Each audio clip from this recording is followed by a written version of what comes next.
আসসালামু আলাইকুম ওয়া রাহমাতুল্লাহি ওয়া বারাকাতুহু। ইন্নাল হামদালিল্লাহ নাহমাদুহু ওয়া নাস্তাঈনুহু ওয়া নাস্তাগফিরুহু ওয়া নাউযু বিল্লাহি মিন শুরুরি আনফুসিনা ওয়া সাইয়্যাতি আমালিনা।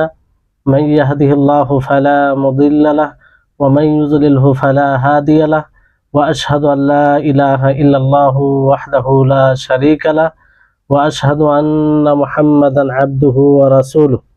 আম্মা বা'দ।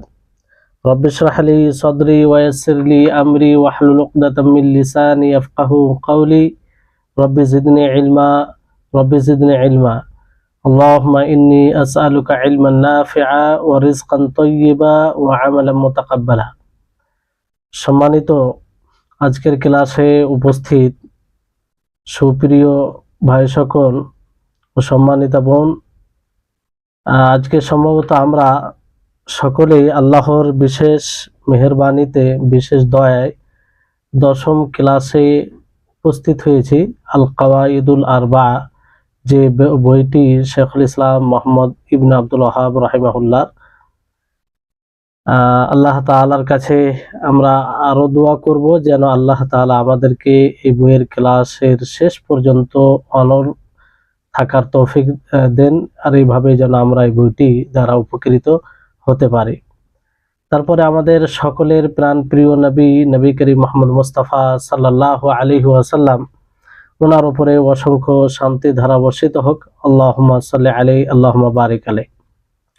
তো আমাদের চলমান বিষয় ছিল যে দ্বিতীয় নীতিমালার ব্যাখ্যা আলোচনা চলছিল। যেহেতু দ্বিতীয় নীতিটা কে বলবে একদম দ্রুত সংক্ষেপে, আপনাদেরকে উপস্থিত মনোযোগ যাতে উপস্থিত থাকে এই জন্য। তৃতীয় নীতি কি এটা কে বলবে সংক্ষিপ্ত ভাবে? সেখানে বলছি হ্যাঁ বলে। মুশরিকরা বলতো যে আমরা তাদের নৈকট্য এবং সুপারিশের আশায় তাদের আহ্বান জানাই এবং তাদের শরণাপন্ন হই। হ্যাঁ জি, এটাই দ্বিতীয় নীতি। মূল কথা হচ্ছে এটাই। তো এই ক্ষেত্রে আল্লাহ তাবারক ওয়া তাআলা কোরআনের একাধিক জায়গায় এটা স্পষ্ট করেছেন যে যদি তারা এই উদ্দেশ্যে কারো কাছে শাফাত চেয়ে থাকে, কারো কাছে দোয়া করে, তাহলে এটা তাদের জেহালাত এবং তাদের আয়াত এবং আল্লাহ তাবারক ওয়া তাআলার বাণীর উপরে আল্লাহ তাআলার বাণীকে নিয়ে চিন্তা ভাবনা না করার ফলাফল। কারণ আল্লাহ তাবারক ওয়া তাআলা বিভিন্ন ভাবে এটাকে প্রমাণ করেছে যে আল্লাহ তাআলা সবকিছুর মালিক। তো তার কাছে শাফাত চাওয়ার জন্য অন্য কাউকে কেন মাধ্যম বানানো হবে, অন্য কাউকে কেন ডাকা হবে? আল্লাহ তাবারক ওয়া তাআলা সূরা নামালের 60 থেকে 63 নম্বর আয়াত পর্যন্ত কত সুন্দরভাবে তিনি কথাকে উপস্থাপন করেছেন মানুষের জন্য, যাতে মানুষ বুঝতে পারে। আল্লাহ তাআলা বলেন যে আম্মান খালাকাস সামাওয়াতি ওয়াল আরদা ওয়া আনজালা লাকুম মিনাস সামাই মাআন ফাআমবাতনা বিহি হাদাইকা যাতা বাহজাতিন মা কানা লাকুম আন তুমবিতু শাজারাহা আইলাহুম মাআল্লাহ বাল হুম কওমুন ইয়াদিলুন। যে আসমান ও জমিনকে কে সৃষ্টি করেছে, আর তোমাদের জন্য আসমান থেকে কে বৃষ্টি বর্ষণ করেছে, আর আমি তা দ্বারা এক মনোরম উদ্যান সৃষ্টি করেছি, বাগান। তারপরে আল্লাহ তাবারক ওয়া তাআলা এই কথা বলেন যে আইলাহুম্মা আল্লাহ, যে আল্লাহর সাথে কি আর কোনো ইলাহ আছে? আমি সবকিছু করেছি, আসমান ও জমিন সৃষ্টি করেছি, মনোরম উদ্যান সৃষ্টি করেছি, আর সেই ফলগুলো সেই বৃক্ষগুলো ফল দেই। তো এরপরে কি তার সাথে, অর্থাৎ আল্লাহ তাআলা বলছে যে আমার সাথে কোনো ইলাহ আছে? তারপরে আল্লাহ তাআলা বলেন যে আম্মান জাআলাল আরদা কারারান ওয়া জাআলা খিলালাহা আনহারা ওয়া জাআলা লাহা রাওয়াসি ওয়া জাআলা বাইনাল বাহরাইনি হাজিজা আইলাহুম মাআল্লাহ বাল আকসারুহুম লা ইয়ালামুন। যে যিনি কি করেছেন, জমিনকে বসবাস করার উপযুক্ত বানিয়েছেন, আর তার মধ্যে নহর স্থাপন করেছেন, পাহাড় এবং দুই সমুদ্রের মাঝে অন্তরায় সৃষ্টি করেছেন। এরপরেও কি আল্লাহর সাথে কোনো ইলাহ আছে? আল্লাহর সাথে কোনো মাবুদ আছে, বাল আকসারুহুম লা ইয়ালামুন, তাদের অধিকাংশই জানে না। আম্মা ইউজিবুল মুজতাররা ইযা দাআহু ওয়া ইয়াকশিফুস সুআ ওয়া ইয়াজআলুকুম খুলাফা আল আরদ আ ইলাহুম মা'আল্লাহি কালিলাম মা তাযাক্কারুন। দেখুন কি সুন্দরভাবে আল্লাহ তাআলা মানব জাতিকে বুঝাচ্ছেন যে অসহায় নিরুপায়ের ডাকে কে সাড়া দেয়, যখন সে দোয়া করে, যখন যখন সে দোয়া করে এবং তার বিপদ আপদকে দূর করে এবং জমিনের তোমাদেরকে প্রতিনিধি বানিয়েছে। আইলাহুম্মা আল্লাহ, এরপরে কি আল্লাহর সাথে কোনো এলা আছে? কালিলাম মা তাযাক্কারুন, তোমরা খুব কমই উপদেশ গ্রহণ করো। আম্মাই ইয়াহদিকুম ফি যুলুমাতিল বাররি ওয়াল বাহরি ওয়া মান ইউরসিলুর রিয়াহা বুশরাম বাইনা ইয়াদাই রাহমাতিহি আইলাহুম মা'আল্লাহ তাআলাল্লাহু আম্মা ইউশরিকুন। যে তোমাদেরকে কে হেদায়েত দেয়, কে রাস্তা দেখায় সমুদ্রের অন্ধকারে আর স্থল যেগুলো জায়গা সেই অন্ধকারে, আর তোমাদেরকে সুসংবাদ দেয়, এরকম হাওয়া তোমাদের জন্য প্রেরণ করেন, হাওয়া বইয়ে দেয় আল্লাহর রহমতের। এরপরে কি আল্লাহর সাথে কোনো মাবুদ আছে? তাআলাল্লাহু আম্মা ইউশরিকুন, আল্লাহ তাআলা সুউচ্চ এইসব কথা থেকে, যা তারা আল্লাহ তাআলার সাথে তারা অন্য কাউকে শরীক করে। তাহলে দেখুন আল্লাহ তাবারক ওয়া তাআলা কি সুন্দর ভঙ্গিমাতে বুঝিয়ে বললেন যে এইগুলো সবকিছু আম্মান খালাকা, যে আসমান জমিনকে কে সৃষ্টি করেছে, আর আসমান জমিনকে যিনি সৃষ্টি করেছেন, যিনি আসমান থেকে বৃষ্টি বর্ষণ করেছেন, তো তিনি যখন, ওয়ালাইকুম আসসালাম, তিনি যখন খালিক স্রষ্টা, তো তার কাছে সবকিছু চাইতে হবে। তো আল্লাহ তাবারক ওয়া তাআলা এরকম স্মরণ করিয়ে দিয়ে বলছে যে এরপরেও কি আমার সাথে অন্য কোনো ইলাহ আছে, অন্য কোনো মাবুদ আছে যাকে তোমরা ডাকো, যাকে তোমরা মনে করো যে সে তাকে না ডাকলে শাফাত হবে না। তো এর চাইতে সুস্পষ্ট দলিল আর কি হবে বলেন? তো এটা একমাত্র হয় কিসের কারণে? জেহালাত, অজ্ঞতার কারণে। আল্লাহ তাবারক ওয়া তাআলা আয়াত এবং তার বাণী সমূহকে নিয়ে চিন্তা ভাবনা না করার ফলে। প্রত্যেকটি আয়াতের শেষে দেখলেন আপনারা, শুনলেন যে কিভাবে আল্লাহ তাআলা প্রত্যেকটি আয়াত শেষ করেন আর বলেন যে আইলাহুম্মা আল্লাহ, যে আল্লাহর সাথে কি কোনো ইলাহ আছে? প্রথমে বললেন যে বালহুম কওমুন ইয়াদিলুন, তারা বরাবর করে দেয়, তারা বরাবর করে দেয় খালিক মাখলুককে।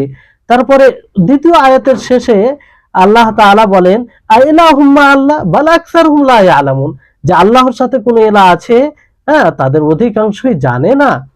তারপরে তৃতীয় আয়াতে আল্লাহ তাআলা কিভাবে শেষ করছেন যে কালিলাম মা তাযাক্কারুন, আইলাহুম্মা আল্লাহ, আল্লাহর সাথে কোনো মাবুদ আছে, তোমরা খুব কমই উপদেশ গ্রহণ করো।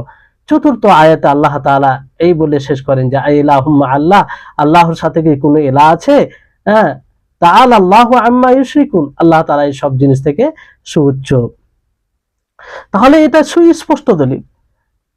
আল্লামা মাহমুদ আল উসাইমিন রাহিমাহুল্লাহ তিনি বলেন যে ইলাহুম্মা আল্লাহ, এটা আসলে বড় একটা চ্যালেঞ্জ, যে আল্লাহ তাবারক ওয়া তাআলা এই আয়াতগুলো দ্বারা চ্যালেঞ্জ করছেন যে কেউ এটা প্রমাণ করতে পারবে না যে আমি সৃষ্টি করেছি, আমি বৃষ্টি বর্ষণ করেছি, আমি তোমাদেরকে সবকিছু দান করেছি, তো আমার সাথে কি কোনো ইলাহ আছে? যদি থাকে প্রমাণ করো।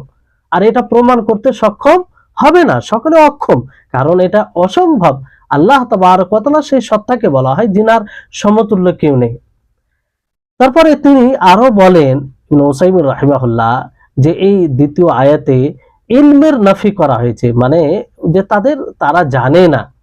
তো দেখেন ইলমের নাফি দুই রকম ভাবে করা যায়। তিনি বলেন যে এক হচ্ছে যে বাস্তবে ইলমের নাফি, ইলম নেই, জ্ঞান নেই, এটা মানে আসল অর্থ নেওয়া হয়।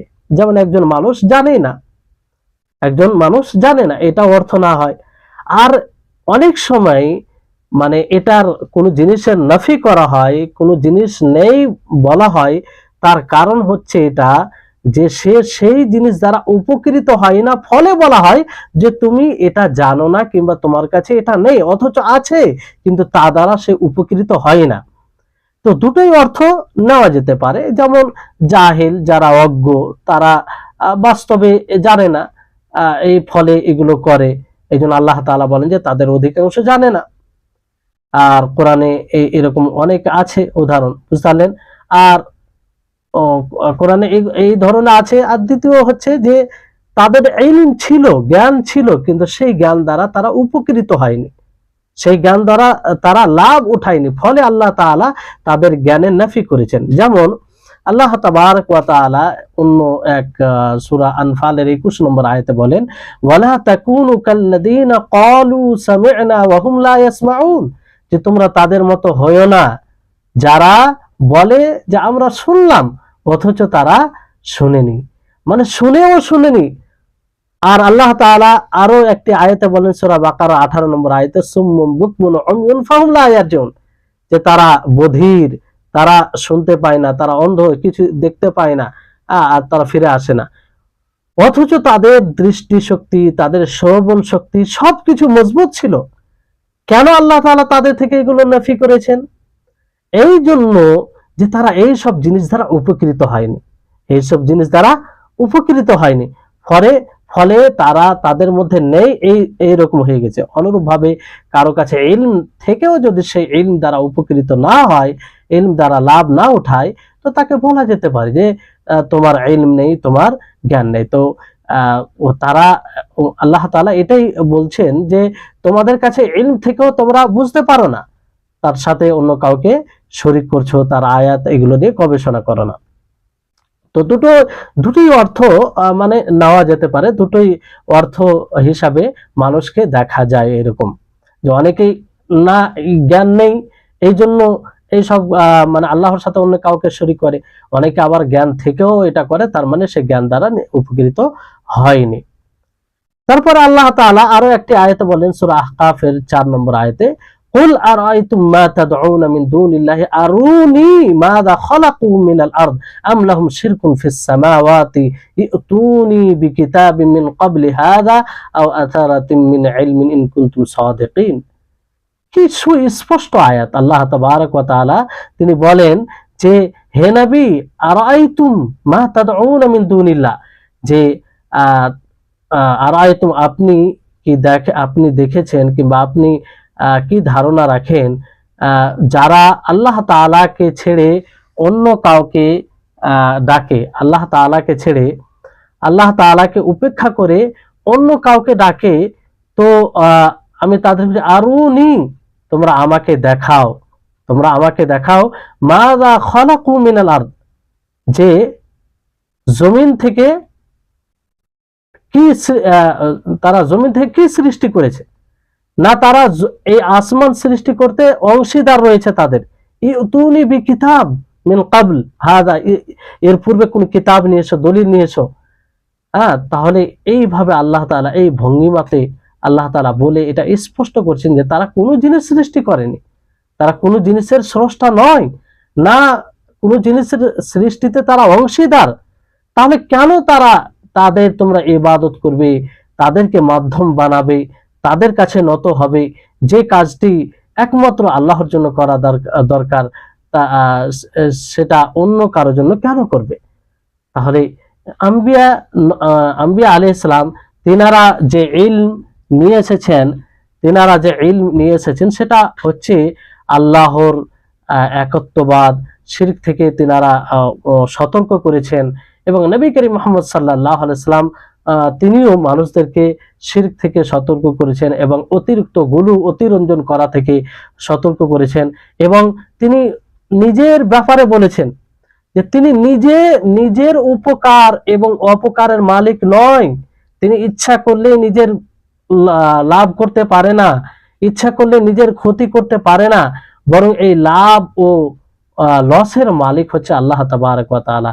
এই বলে আল্লাহ নবী তিনি স্পষ্ট করেছেন যে সমস্ত বিষয় আল্লাহ তাবারক ওয়া তাআলার হাতে রয়েছে।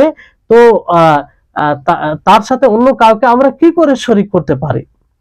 আল্লাহ তাবারক ওয়া তাআলা সূরা জিনের 20 থেকে 22 নম্বর আয়াতে বলেন, কুল ইন্নামা আদউ রাব্বি ওয়ালা উশরিকু বিহি আহাদা, যে হে নবী আপনি বলুন যে আমি আমার রবকে ডাকি, আমি আমার রবকে ডাকি, তার কাছে দোয়া করি, ওয়ালা উশরিকু বিহি আহাদা, আর তার সাথে আমি কাউকে শরীক করি না। দেখুন নবী করিম মুহাম্মদ সাল্লাল্লাহু আলাইহি ওয়াসাল্লামের নীতি, নবী সাল্লাল্লাহু আলাইহি ওয়াসাল্লাম এটাই করতেন, তার সাথে অন্য কাউকে ডাকতেন না। কুল ইন্নী লা আমলিকু লাকুম দাররা ওয়ালা রাশাদা, আর আমি তোমাদের জন্য কোনো লাভ লসের মালিক নয়। কুল ইন্নী লা ইউজিরানি মিনাল্লাহি আহাদু ওয়া লান আজিদা মিন দুনিহি মুলতাহাদা। তো এই সব আয়াতে আল্লাহ তাআলা স্পষ্ট করেছেন। আর তারপরে আরেকটি সূরা যুখরুফের 45 নম্বর আয়াতে বলেন, ওয়াসআল মান আরসালনা মিন ক্বাবলিকা মির রুসুলিনা আজআলনা মিন দুনির রহমান আলিহাতাম ইউবাদুন, যে আপনি আপনার পূর্বের আম্বিয়াদেরকে প্রশ্ন করুন, জিজ্ঞাসা করুন, আজআলনা মিন দুনির রহমান আলিহা, যে রহমান ব্যতীত কি আমি কোন আলিহা বানিয়েছি যার ইবাদত করা হবে? রহমান ব্যতীত মানে আল্লাহ ব্যতীত কি অন্য ইলাহ নির্ধারণ করেছেন আল্লাহ তাআলা যার ইবাদত করা হবে? তাহলে আম্বিয়া সকল উম্মত, মুমিন মুওয়াহিদ, এরা কখনো আল্লাহ যে দিন দিয়েছে সে দিন ব্যতীত অন্য কিছু করতে পারে না। তারা একমাত্র আল্লাহর ইবাদত করে, তার সাথে অন্য কাউকে শরীক করে না। যেটা এই আয়াত থেকে, সূরা যুখরুফের 45 নম্বর আয়াত থেকে স্পষ্ট হচ্ছে যে আপনি আপনার পূর্বের আম্বিয়াদেরকে জিজ্ঞাসা করুন যে আমি কি রহমান ব্যতীত অন্য কাউকে মাবুদ হিসেবে নির্ধারণ করেছে যার ইবাদত করা হবে।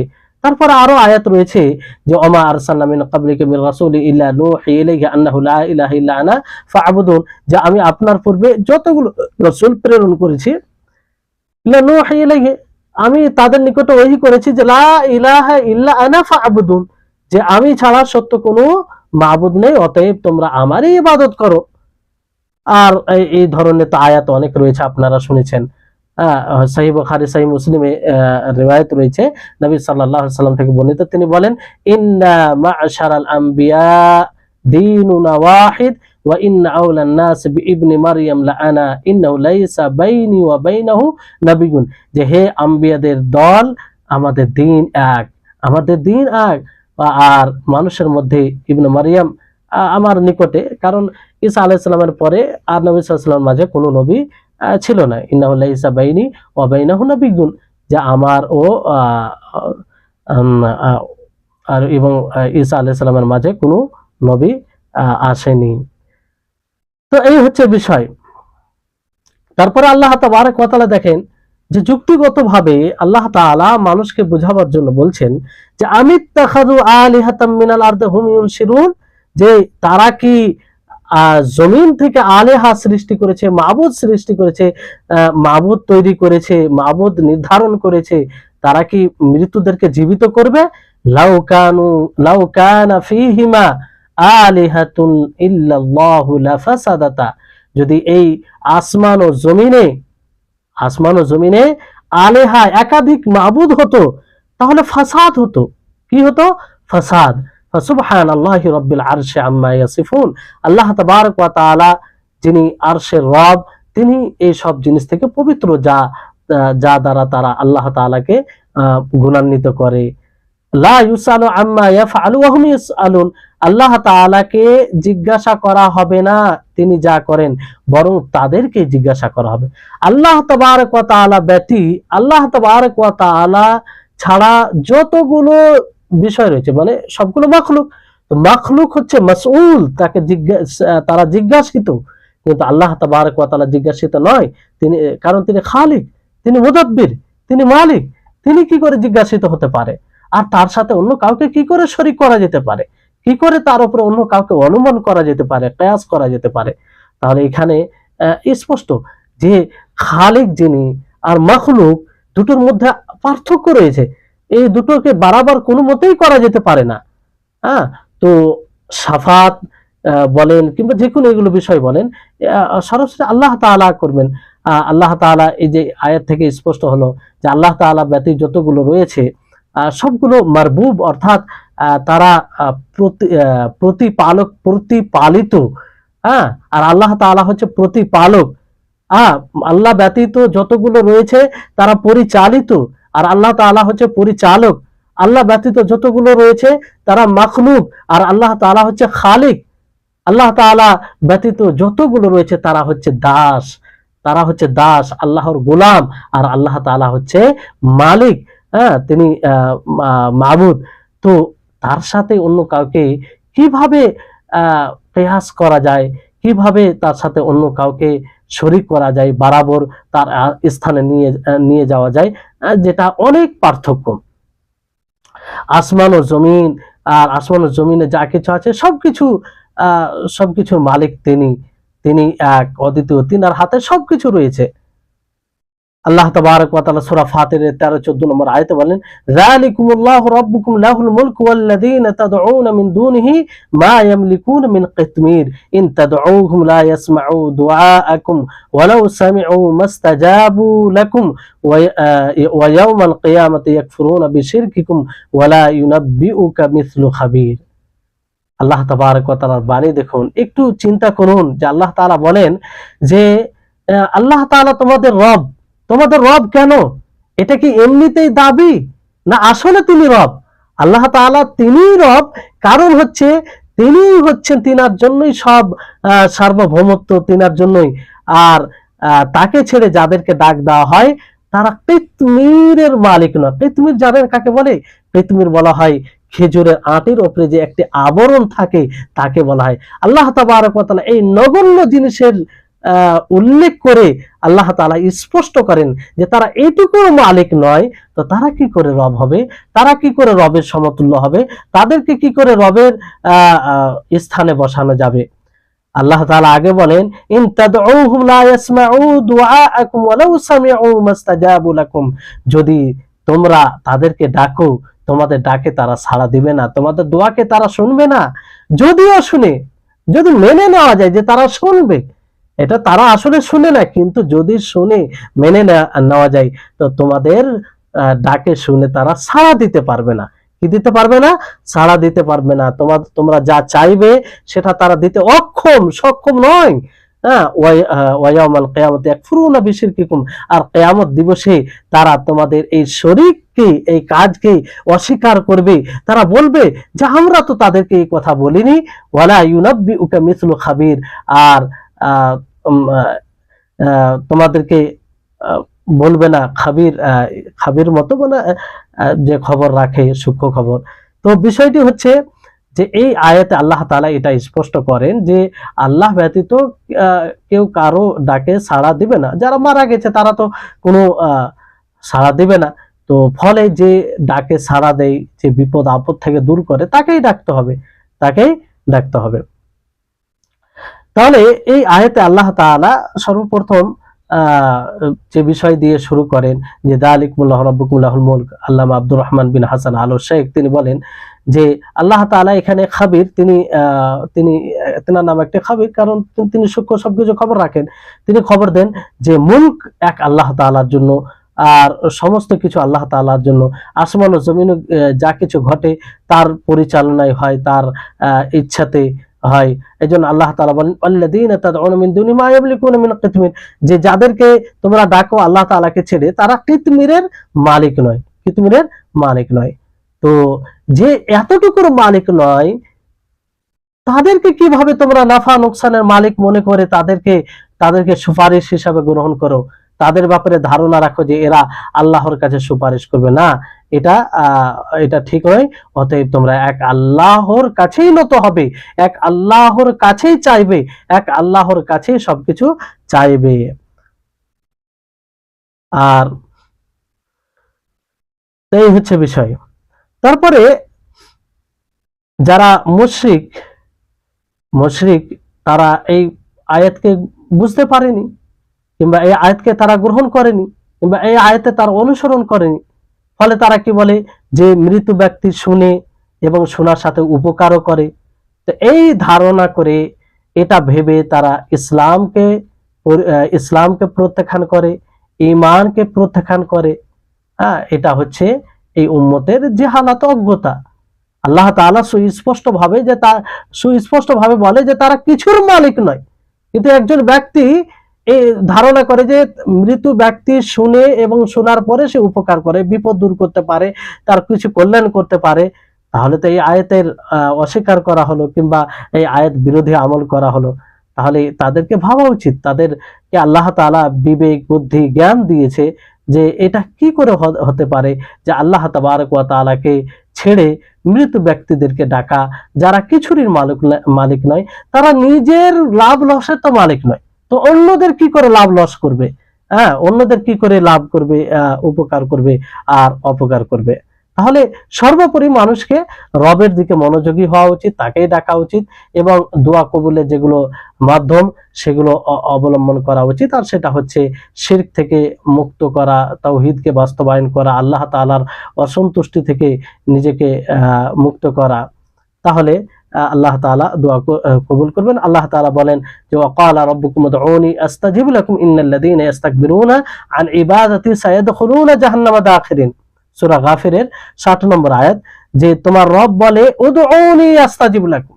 এই আয়াতটি দেখুন তো, একবার বিবেক দিয়ে আমরা চিন্তা করি যে এখানে আল্লাহ তাবারক ওয়া তাআলা সরাসরি বলছেন যে উদউনি আস্তাজিব লাকুম, যে আমার কাছে দোয়া করো, আমাকে বলো, আমাকে ডাকো, আমি তোমাদের দোয়াকে কবুল করব।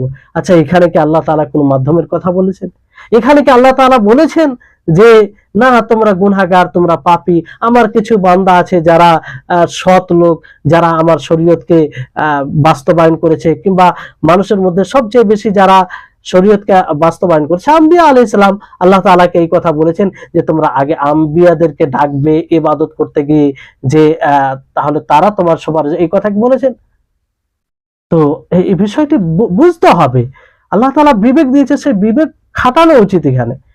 তো আল্লাহ তাআলা বলেন যে তোমরা আমাকে ডাকো, আমি তোমাদের ডাকে সাড়া দেবো, তোমাদের দোয়াকে কবুল করব। ইন্নাল্লাযীনা ইস্তাকবিরুনা আন ইবাদাতি, নিশ্চয় যারা আমার ইবাদত থেকে অহংকার বশত পিছিয়ে যায়, তাদেরকে আমি লাঞ্ছিত অপমানিত করে জাহান্নামে প্রবেশ করব। সায়াদখুলুনা জাহান্নামা দাখিলিন, তারা লাঞ্ছিত হয়ে জাহান্নামে প্রবেশ করবে।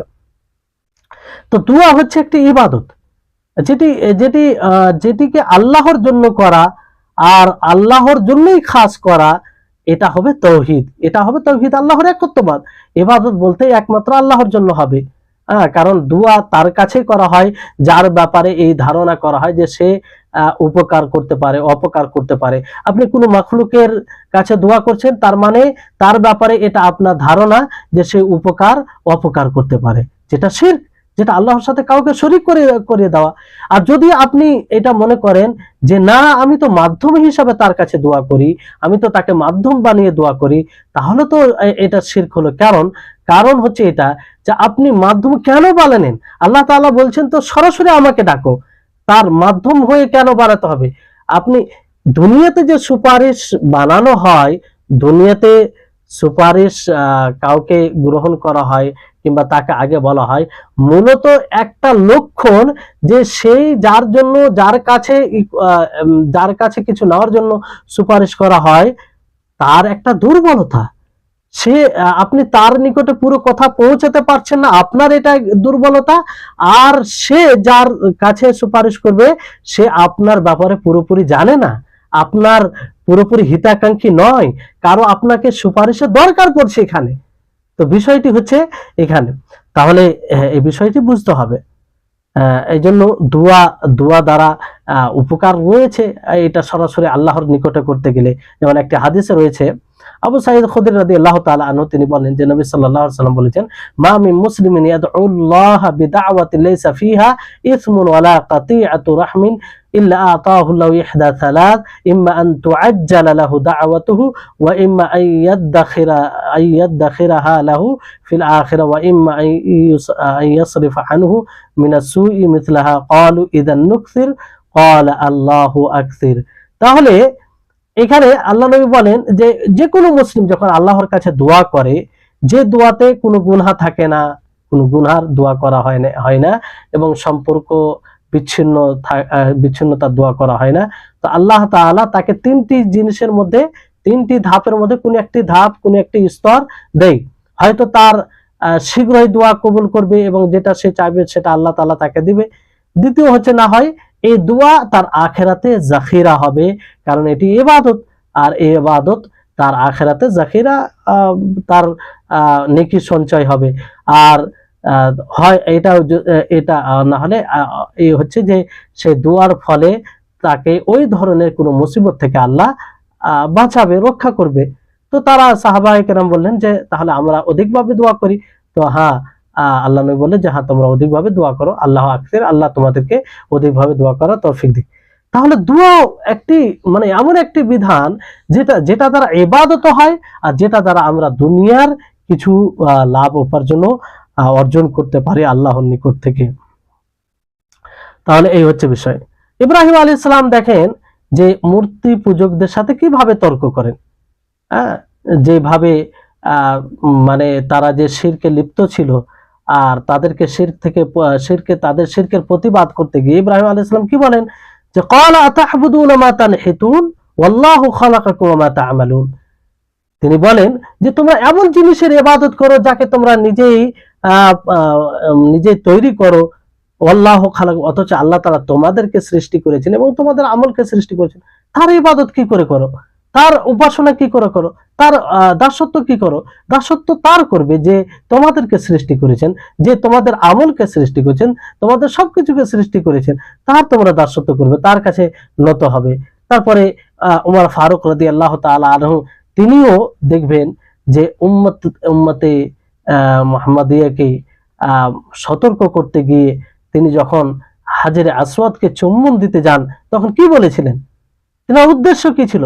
তিনার উদ্দেশ্য এটাই ছিল যাতে কেউ আল্লাহ ব্যতীত অন্য কাউকে লাভ লসের মালিক মনে না করে। তিনি বলেছেন যে আমা ইন্নী লা আ'লামু আন্নাকা হাজারুন লা তাযুররু ওয়া লা তানফাউ ওয়ালাউলা আন্নী রাআইতু রাসূলুল্লাহ সাল্লাল্লাহু আলাইহি ওয়াসাল্লাম ইয়াস্তালিমুকা মাস্তালামতুকা। যে তিনি বলেন যে আমি জানি যে তুমি পাথর, তুমি পাথর, তুমি না উপকার করতে পারবে না অপকার করতে পারবে। আমি তো রাসূল সাল্লাল্লাহু আলাইহি সাল্লামকে চুম্বন দিতে দেখেছি, ফলেই তোমাকে চুম্বন দিচ্ছি। তা না হলে আমি তোমাকে চুম্বন দিতাম না। তোমার মধ্যে এমন কোনো বৈশিষ্ট্য নেই, রাসূলের অনুসরণ করতে গিয়ে তোমাকে চুম্বন দিচ্ছি। তোমার ব্যাপারে আমার এটা ধারণা নেই যে তুমি লাভ করতে পারো না। কি আকীদা, কি তাওহীদ! তিনি এই কথার মাধ্যমে পুরো উম্মতে মুহাম্মাদিয়াকে এই পয়গাম দিয়েছেন যে এই যতগুলো এই ধরনের কাজ করা হয় সেটা আল্লাহর আল্লাহ এবং তার রাসূলের অনুসরণ করতে গিয়ে, অনুগত্য করতে গিয়ে এটা করা হয়। তাহলে এইভাবে এরকম ভাবে সতর্ক করেছেন। তারপরে আল্লাহ তাবারক ওয়া তাআলা নিজে উদাহরণ দিয়ে মানুষকে সজাগ করেছেন যে আল্লাহ তাআলার কোনো নিদ নেই। আল্লাহ তাবারক ওয়া তাআলার যে পরিপূর্ণতা রাখেন আল্লাহ তাআলা, জেনে তিনি সব দিক দিয়ে পরিপূর্ণ, কোনো প্রকারের ত্রুটি নেই। তো তার সমতুল্য কেউ হতে পারে না।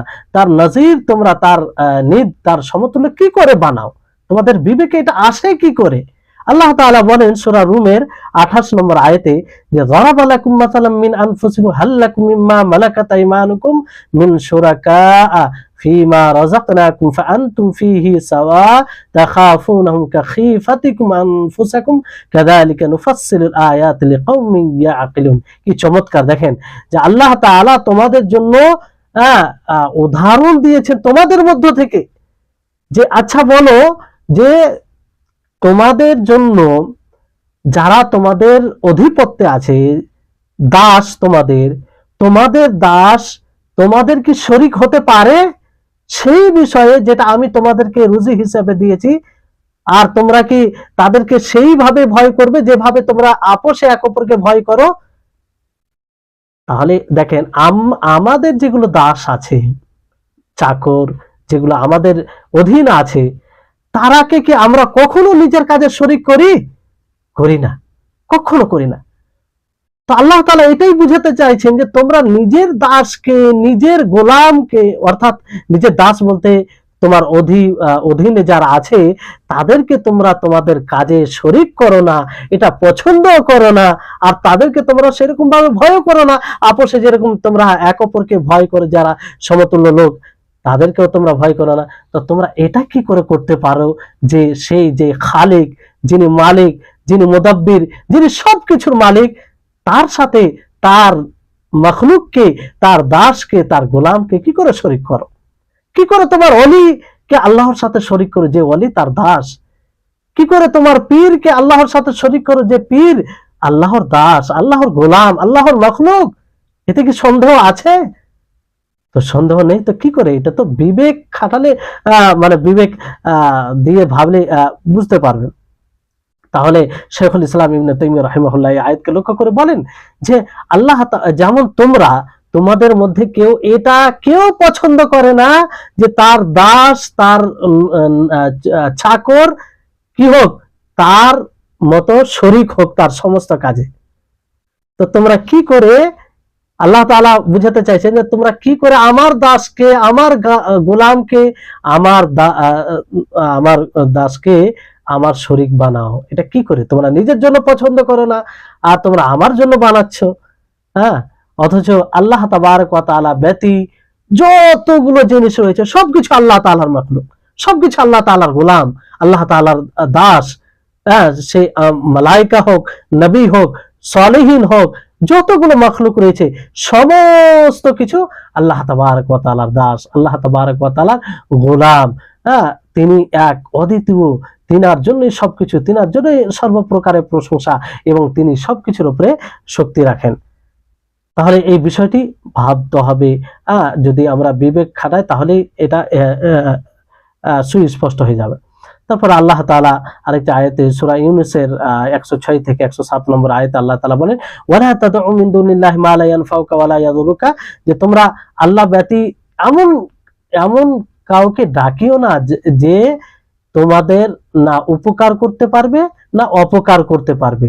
যদি করো, ফাইন ফাআলতা, নবী সাল্লাল্লাহু আলাইহি সাল্লামকে সম্বোধন করে বলা হয়েছে যে আপনি যদি করেন এটা, আপনি যদি আল্লাহ ব্যতী অন্য কাউকে ডাকেন যে না উপকার, আল্লাহ ব্যতী অন্যকে কেউ উপকার করতে পারে না, আল্লাহ ব্যতীত অন্য কাউকে আল্লাহ তাআলা স্পষ্ট করার জন্য এটা বলছেন যে না উপকার করতে পারে না অপকার করতে পারে।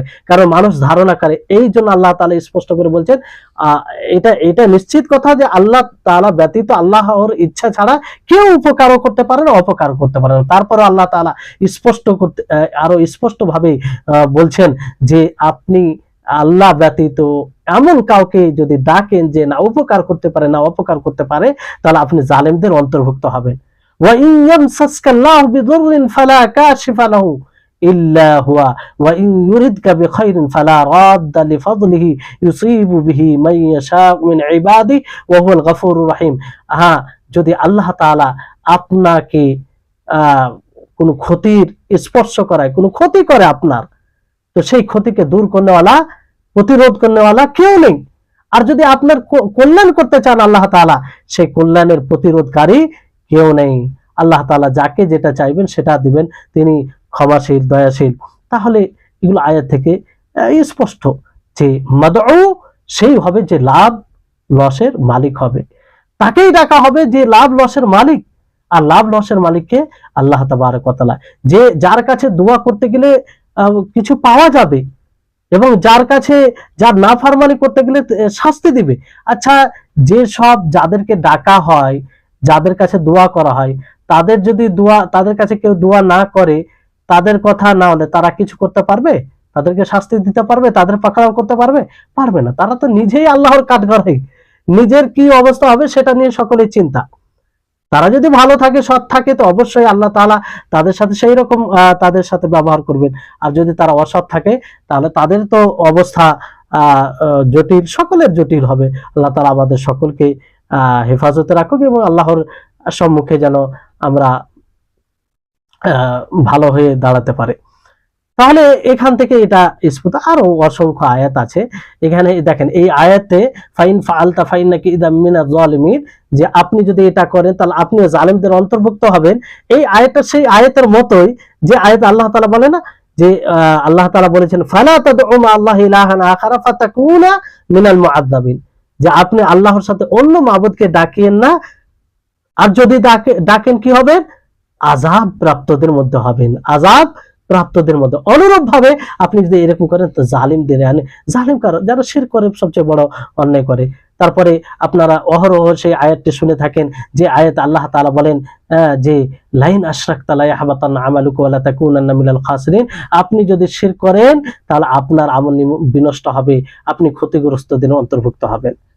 আর আল্লাহ তাআলা সূরা আনআমে প্রায় 17-18টি নবীর কথা বলার পরে কি বলেন, ওয়ালাউ আশরাকু লাহাবিতা আনহুম মা কানু ইয়ামালুন, তারা যদি শরীক করে, তারা যদি আল্লাহর সাথে কাউকে পার্টনার বানিয়ে দেয়, শরীক করে কোনো ইবাদতে, কোনো কর্মে, আল্লাহ তাআলার কর্মে, আল্লাহ তাআলার আসমা ও সিফাতে, তাহলে তাদেরও আমল বিনষ্ট হবে।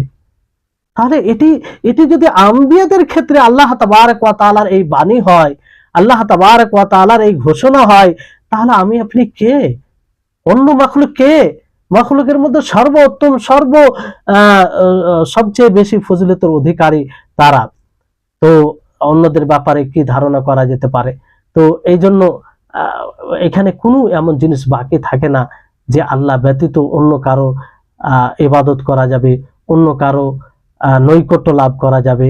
এখান থেকে স্পষ্ট যে একমাত্র আল্লাহর নৈকট্য লাভ করতে হবে, তার অসন্তুষ্ট থেকে বেঁচে থাকতে হবে, তার তাওহীদকে বাস্তবায়ন করতে হবে, আর এমন আমল করতে হবে যে আমলে তিনি খুশি হবেন।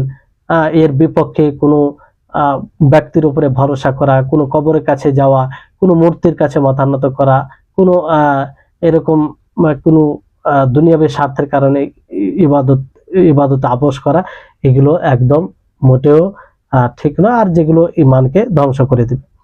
তাহলে এগুলো ব্যাপারে অনেক আয়াত আছে, যদি আমরা দেখি এই সমস্ত আয়াত থেকে একটাই বিষয় যেটা ফুটে আসে, সেটা হচ্ছে যে আল্লাহ তাবারক ওয়া তাআলা তিনি মালিকানায় এক, অদ্বিতীয়, তিনি দেনেওয়ালা, তিনি প্রতিরোধকারী, তিনি সবকিছু।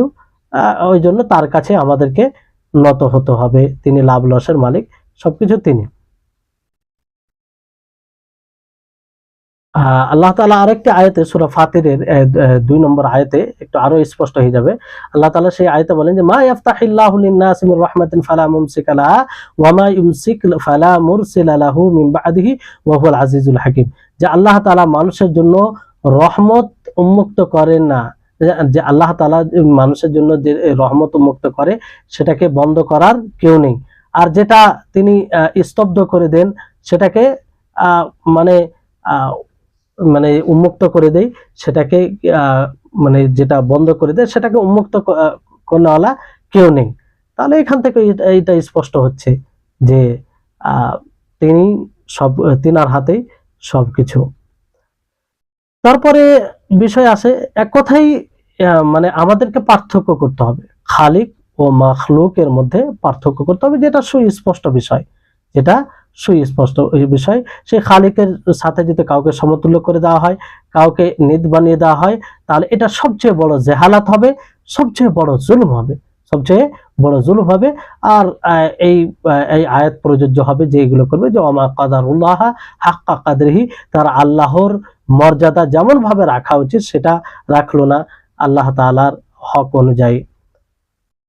যদি আল্লাহ তাবারক ওয়া তাআলার সিফাতে, আল্লাহ তাবারক ওয়া তাআলার কোরআন নিয়ে গবেষণা করে, একটু চিন্তা ভাবনা করে, বিবেক খাটায়, তাহলে এটা স্পষ্ট হয়ে যাবে, আর বুঝতে পারবে যে একমাত্র আল্লাহর জন্য ইবাদত করতে হবে, তার কাছেই দোয়া করতে হবে। তো যতটা মাবুদ অর্থাৎ আল্লাহ তাবারক ওয়া তাআলার সিফাত গুণ রয়েছে, তার কর্ম রয়েছে, তার বিধান রয়েছে, এইসব বিষয় যতগুলো রয়েছে, এইগুলোর উপরে যে যতটা মানে গবেষণা করবে, পর্যালোচনা করবে, দেখবে, ভাববে, ততটাই সে ঈমান ও কুফরির মধ্যে পার্থক্য করবে, ততটাই সে তাওহীদ এবং শিরকের মধ্যে পার্থক্য করবে, ততটাই ইকরার এবং স্বীকৃতি এবং কোন জিনিসকে অস্বীকার করে দেওয়া এটা কি জিনিস বুঝতে পারবে, এবং রব্ব তাআলাকে, আল্লাহ তাআলাকে সেই জিনিস থেকে পবিত্র করবে, মুক্ত মনে করবে যেটা তার উপযোগী নয়, এবং তাকে সেই গুণে গুণান্বিত করবে যেটা তার উপযুক্ত আল্লাহ তাবারক ওয়া তাআলা তার জাত অনুযায়ী, সত্তা অনুযায়ী। এটা কি করে আসবে? এটা তখনই হবে যখন মানুষ আল্লাহর কালাম নিয়ে গবেষণা করবে, আর রাসূল সাল্লাল্লাহু আলাইহি সাল্লাম যা আল্লাহ তাবারক ওয়া তাআলার নাম এবং গুণ সম্পর্কে, কর্ম সম্পর্কে বলেছেন সে নিয়ে গবেষণা করবে। আচ্ছা, তো এটা করে মানে বুঝতে পারবে, স্পষ্ট হবে, তার এই বিষয়টি মনে রাখতে হবে। তারপর আরেকটি গুরুত্বপূর্ণ বিষয় রয়েছে, আজকে আর শুরু করা হলো না, যেটা মানুষের সংশয়ে এটা প্রায় আছে, যে জিনিসটা বুঝতে গেলে আশা করি অনেকটাই সংশয় দূর হয়ে যাবে, যে সালেহীন যারা রয়েছে, সৎ লোক, তাদের মাকাম মর্যাদা আল্লাহ তাআলার নিকটে রয়েছে। তো তাদেরকে মাধ্যম বানানো আল্লাহ তাআলার দোয়ায়, এটা শিরক নয়, এটা শিরক নয়, মানে এর মতো মূর্তিদের মতো, মূর্তি যেমন মূর্তিকে বানা হয়, তার কাছে মাথা নত করা হয়, তার মতো এটা শিরক নয়।